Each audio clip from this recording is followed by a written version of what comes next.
Okay, so welcome to Bisaya Tagalog English translation. First is, would you like some coffee? In Bisaya ay, ganahan ba ka og kape? Ganahan ba ka og kape? Or ganahan kag kape? In Tagalog, gusto mo ba ng kape? Gusto mo ba ng kape? In English, would you like some coffee? Your response is, yes, please. Or, no, thank you. Would you like some coffee? In Bisaya, in Tagalog, in English, would you like some coffee? Your response, yes, please. Or, no, thank you. Next, what do you think? What do you think? What do you think? In Bisaya, unsa imong huna-huna? Unsa imong paglantaw? Or the correct is, unsa imong huna-huna?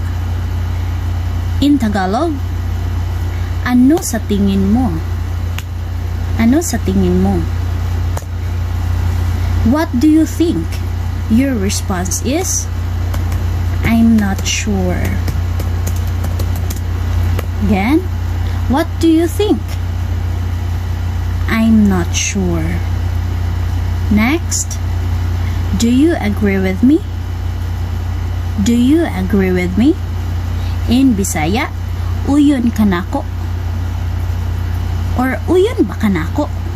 Uyon ba ka sa akong gisulti? Or uyon ba ka sa akong gibuhat? Uyon ba ka nako? Or uyon ka nako? That's the correct translation. Uyon ka nako.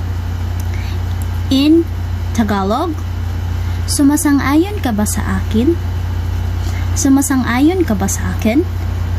Sa akin. In English, do you agree with me? And your response to this question is, yes, I agree with you. Do you agree with me? Yes, I agree with you. Okay? So, basahon ako, unya i-translate. Okay. Babasahin ko at i-translate mo ito ng Tagalog or Bisaya. Number 1. Would you like some coffee? Ikaw. In English, would you like some coffee? Your response is, yes, please. Or, no, thank you. Next, what do you think? In Tagalog or in Bisaya, your response is, I'm not sure. Then, what do you think? I'm not sure. Next, do you agree with me? In Bisaya? In Tagalog? In English? Do you agree with me? Yes, I agree with you.